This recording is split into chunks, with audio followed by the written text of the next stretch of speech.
Hello, I hope I've got a good connection. I don't have the best internet connection or Wi-Fi connection, but I want to say thank you to everyone that came to my presentation in Asheville, and also thank you to the folks in Asheville for recommending me for the preservation in Athens. I had a great time, sold some books, and met some really wonderful preservation experts. A couple of questions.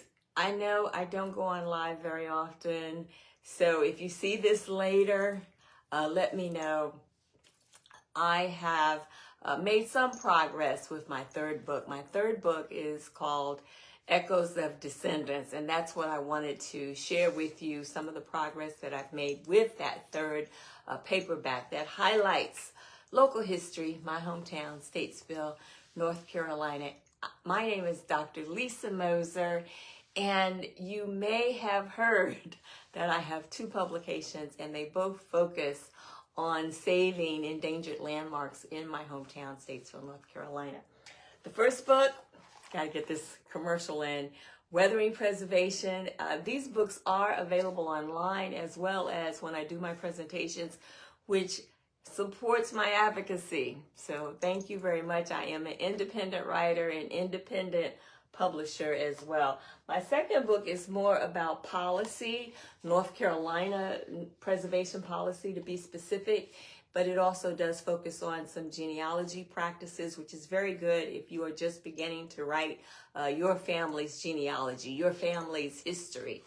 Now, my third book is going to touch on some genealogy of other families that have a long lineage in Statesville, North Carolina. And this is one person that I want to talk to you about.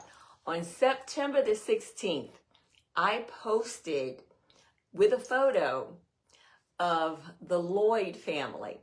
Now, I want you to go to that photo and tell me, because I think that the young man in the middle of the photo, and I don't know if you can see it right up here, but this is the photo right up here.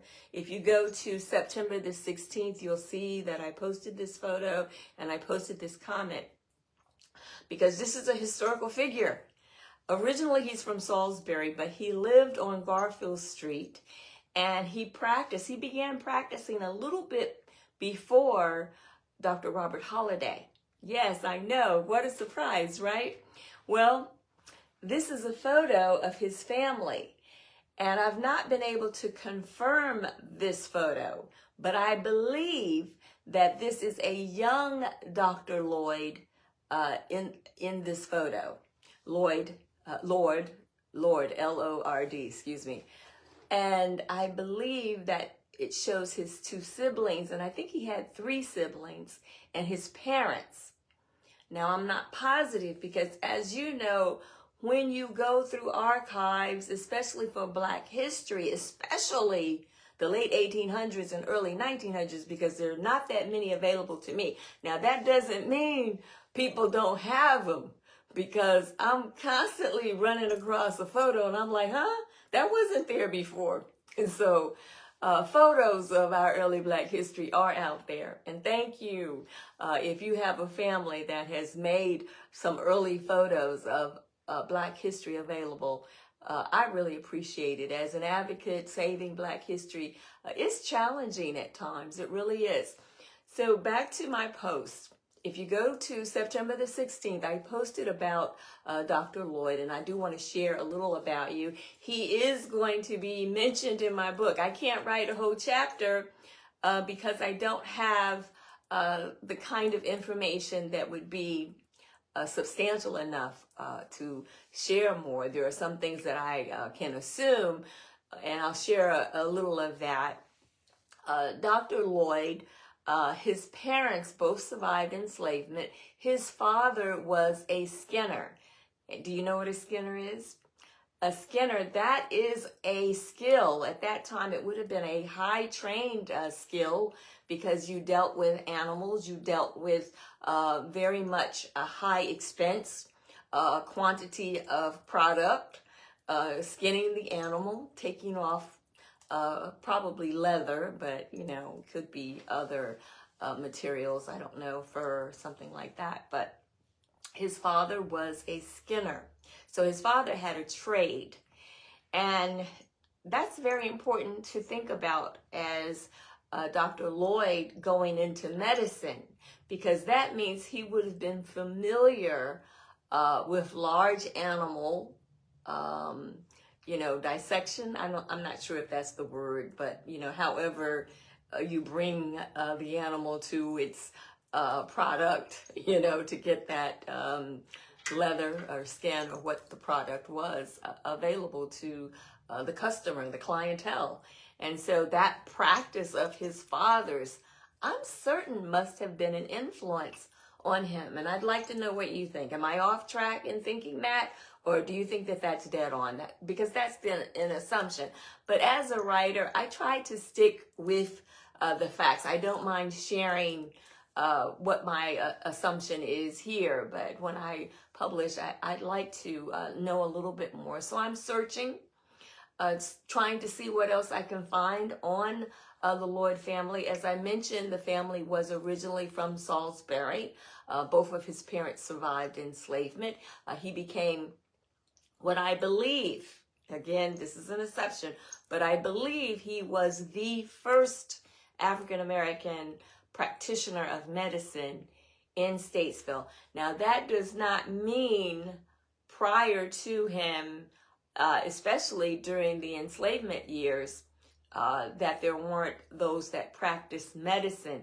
But I'm thinking that because of different laws that protected trade and professions, that he's probably the first one. If he's not the first practitioner of medicine in Statesville, I would say that he's the first free man to practice, the first free black man to practice medicine in Statesville. Let me say it that way. And I would love to find out more about some of the trades during enslavement. This is why our history is so delicate, and it's so vital when you get a piece of information. As you know, I have been an advocate, and I have really raised, saying, whatever you want to, however you want to put it, but I have raised the issue of artifacts not being saved, of proper protocols for preservation, proper economic planning not being in place to save Black history. Because Statesville is an amazing historical town, settled early in the 1700s, mid 1700s. We were coming down that great wagon trail and helping to build the, better structure of that great wagon trail. So our history is just as amazing as anyone's when it comes to American history. Now, of course, if I were Native American, I would be focusing on Native American history. So I don't understand why people seem to get upset or think that I'm being very political because I am advocating that we save early Black history. Who do they think is going to do it? I mean, really, we have had so little of it archived. And so it is really a chance, if we do what we can now, to make up for what we haven't been able to do. Because don't get it twisted. I know in my family, and both on my father's side, my mother's side, both from North Carolina, Piedmont and North Carolina, mostly from Statesville, I'm the fourth generation. I mean, really, fourth generation born in freedom with my citizenship. Okay? Not that long ago. The first generation, I knew her. She passed away when I was very young, but I remember her like that. I do. I can, picture her in my mind immediately. It's not a strain. The first generation with freedom, with citizenship, I knew that person in my family. Okay? I mean, think about that. And yet, getting this early history down, very challenging. We had school as a legal entity after emancipation, the Freedmen's School. But there were many schools besides the community school that would go on in the basement of churches. And I'm telling you, when you read about some of the history of having to sneak and be in hidden schools. Now, I don't have any proof of the hidden schools, but I know of certain teachers that began teaching. And I'm like, well, how, if they're from this area and learning, education wasn't legal, how did they become a teacher? So that alone is another one of my assumptions, that they probably were educated at one of the secret schools. And it was very common for classes to be held in the 1880s and 1870s in the basement of churches. So it's some history that, I'm very proud to share, to know that families are so interconnected. And that's what my third book is about. The title of it is Echoes and Descendants.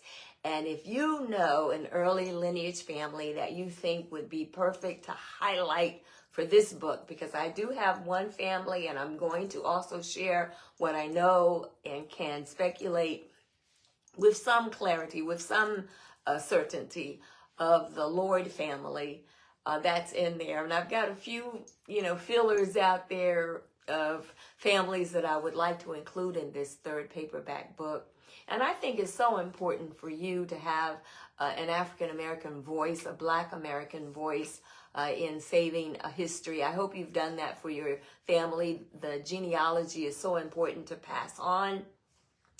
Many of us can only go back to the 1860 census.